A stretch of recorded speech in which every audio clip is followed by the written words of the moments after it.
Morning. I hope everybody had a great weekend. I did. I went away with my husband and we did a lot of hiking and we did some wine tours and we hung out with friends that we really enjoy seeing. And now it's Monday and I get to go back to work with elementary teachers today in Hamburg, New York. Funny story, and I'm sure that it might resonate with some of you, and it's making me think of the conversation that I want to have with you this morning. One of my former 8th grade students is a teacher in the sessions that I was leading, which was a wonderful surprise. And it's always a little bit daunting when that happens because, and I'm sure some of you can relate, you kind of want to walk over to them and sit down and say, oh dear, I need to apologize for 1,000 things that I would do differently now if I were your teacher today. And that was not my very best work. But it was wonderful seeing her there. And it really did get me thinking about the conversation I want to have with you today, which is all about learning targets. There were 3 big mistakes that I made when I was in the classroom. Beyond the fact that I didn't teach with learning targets. The fact that, and I kept saying, and a lot of people do, my mini lessons are too long. The feedback that I'm offering my students isn't happening frequently enough, and I'm not able to see all of the kids in my room within a single session, and that's really uncomfortable for me because I feel ineffective.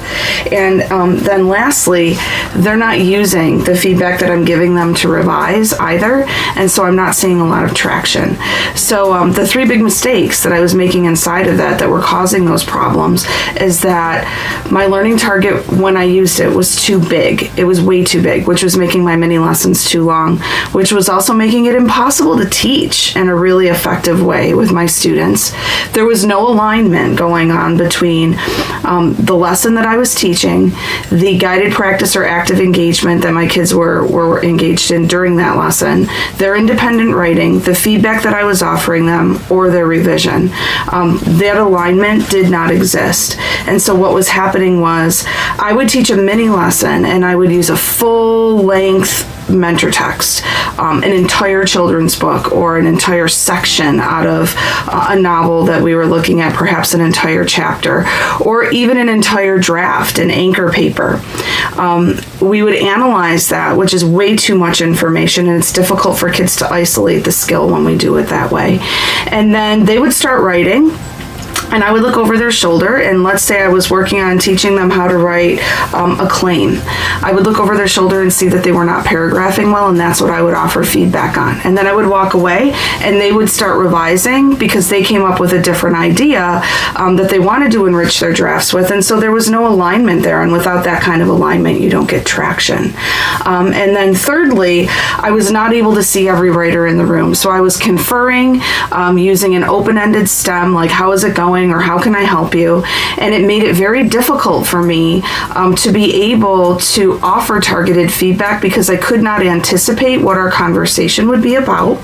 Teaching writing is really tough. I didn't necessarily have a toolbox for whatever it was they would spontaneously say, and I didn't know what tool to pull necessarily to help them remedy that particular issue. And our conversations would go really long, and sometimes they wouldn't be productive, and I wasn't necessarily leaving that child with a very concrete strategy that he or she could use to improve their work.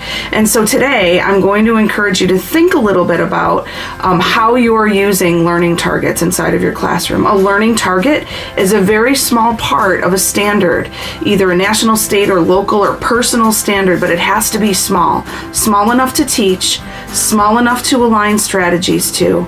Your feedback and what they're revising around, when it's aligned to that target, you're going to see lift, and you're going to see an increase in confidence as well. And then their revision and the revision work that they're doing, it can be meaningful too. When it's small, you'll be able to provide feedback to every writer in the room, especially if you're keeping that feedback targeted. This is something we're going to talk more about this week. I hope you have a happy Monday, everybody.